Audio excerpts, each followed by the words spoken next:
যদি নীল আর হলুদ মিক্সড করি, বুঝেছে? আমি হচ্ছে নীল হলুদ পরিমাণে আমি নীল নিলাম, নীল বুঝেছে? নিয়ে এখানে এই যে দিলাম, এইখান থেকে একটু আবার হলুদ হলুদ তুলে এখানে সবুজ সবুজ কালার চলে আসবে। বাহ, সুন্দর। এখন আমি এইখান থেকে আমি হলুদ নিলাম, ঠিক আছে? এটার সাথে আবার এই যে সবুজটা আমি এখন এই টিয়ারটাও নিলাম, সবুজ নিলাম, আবার একটু লাল না খয়েরি।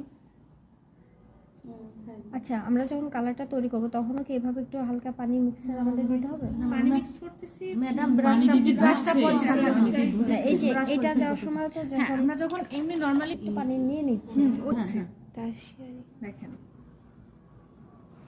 ওটা কি কালার আসলো? এটা নিয়ে এটা কিন্তু একটু কালচে যেটা চলে আসলো, মানে রং অল্পতেই পাতলাটা এটা কিন্তু উজ্জ্বল, এটা উজ্জ্বল, এটা অনুজ্জ্বল, কারণ এটা চাপা না, আর এটা কি চকচক করতেছে না, আর এটা কালচার মধ্যে না, বোঝা গেছে? এখন এই তিনটা রং দিয়ে আমি চাইলে 2-3 হাজার রং তৈরি করতে পারবো, এটা কিন্তু কোনো বিষয়ই না।